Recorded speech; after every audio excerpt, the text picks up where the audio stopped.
In this lesson, you will be able to apply Newton's second law of motion to a two-body system on a flat surface that is connected by a string of negligible mass. A two-body system is a system in which the two bodies are connected by a string of negligible mass. This is so that the string does not affect the variables that need to be determined during the course of the calculation. Such variables is tension as well as acceleration. Furthermore, this lesson will focus on a flat surface in which friction cannot be ignored. In order to apply Newton's second law to a two-body system, there are three important skills that need to be mastered beforehand. Firstly, you need to be able to draw accurate free body diagrams. If you are unable to draw an accurate free body diagram, then the rest of the calculation will be incorrect.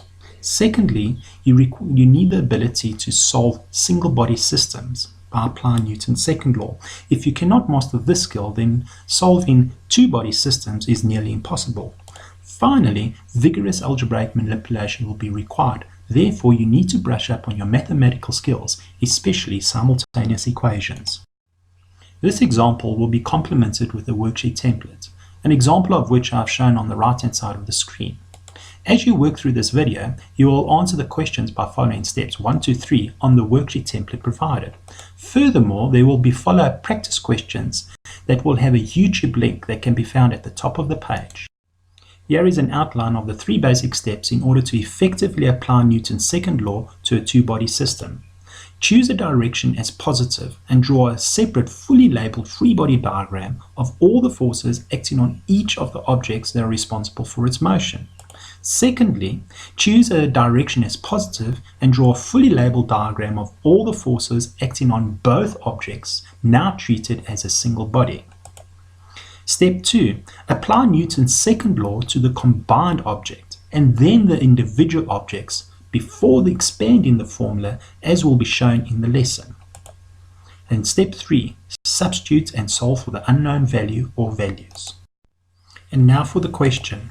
In the diagram, a 4 kg mass on a rough horizontal surface is joined by a 5 kg mass and pulled by an applied force of 30 newtons to the right.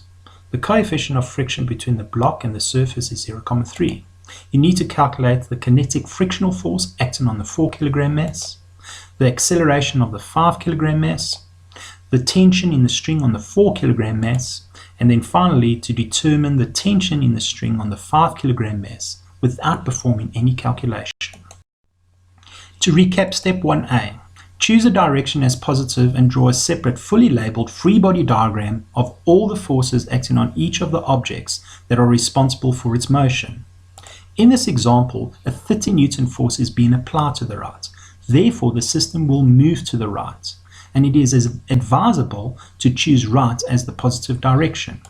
Finally, ignore any forces that are not contributing to the horizontal motion of the object. Such forces include the weight or gravitational force as well as the normal force. These forces would just unnecessarily complicate the free body diagram. When drawing a free body diagram for the 4 kg block, you need to identify the forces that are acting in the horizontal plane. These forces include tension, which will be acting positively, as well as friction, which will be acting negatively. Consequently, the free body diagram will look as follows. When drawing a free body diagram for the 5 kg object, we also have to look at the forces that are acting in the horizontal plane. In this case, there are 3 forces acting. The applied force is acting in the positive direction, while both the friction and the tension are acting in the negative direction. Consequently, the free body diagram will look as follows. Step 1b. Choose a direction as positive and draw a fully labeled free body diagram of all the forces acting on both objects but now treated as a single body that are responsible for its motion. In order to simplify this, try to imagine that you have cut the string and joined the 2 blocks with super glue, and you are now pulling a 9 kg block with a 30 Newton force to the right. This combined free body diagram usually forms the starting point of all your calculations. In this situation, there are 2 forces acting. There is an applied force acting positively and a total frictional force that is acting in the negative direction. The free body diagram will consequently look as follows. We can now answer question A, which is to determine the kinetic frictional force acting on the 4 kg object. In order to answer this question, we do not need to apply Newton's second law. We just need to apply the formula for the force of friction, which is mu times Fm. This can be expanded to mu times mg. We can then substitute the numbers that we know and get a frictional force of 11,76 newtons that is acting to the left. We are now ready to apply Newton's second law to the combined 9 kilogram object and expand the formula as required. We start with the 9 kilogram object, as this usually forms the starting point of most of these calculations. It is a three-step process and can be shown as follows. Firstly, we write down Newton's second law, F net is equal to ma. We then take a closer look at F net and split it up into the horizontal components that make up F net. These forces is the applied force, which is acting in the positive direction, and the frictional force, which is acting in the negative direction. Consequently, F net will be equal to Fa minus FFR. If we combine number 1 and number 2, we will get a situation where we have Fa minus FFR equal to ma. We can now continue to substitute the values for the combined 9 kilogram body in order to work out our unknown value. In this case, we will be working out the acceleration. How do we do this? We write down our expanded form that we did in step 2. We then expand it further until we have Fa minus mu mg is equal to ma. We now substitute all the numbers that we know, thereby leaving a as our unknown variable.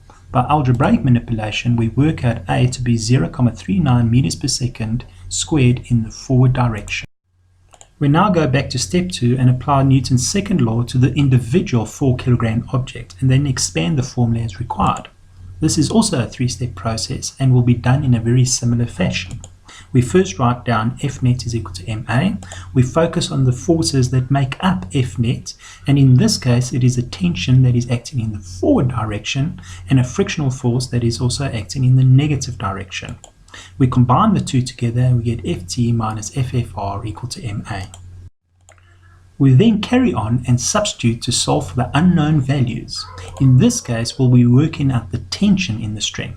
In order to do so, we write down the expanded form of the formula. We expand it algebraically until we have Ft minus mu mg equal to ma. We then substitute what we know.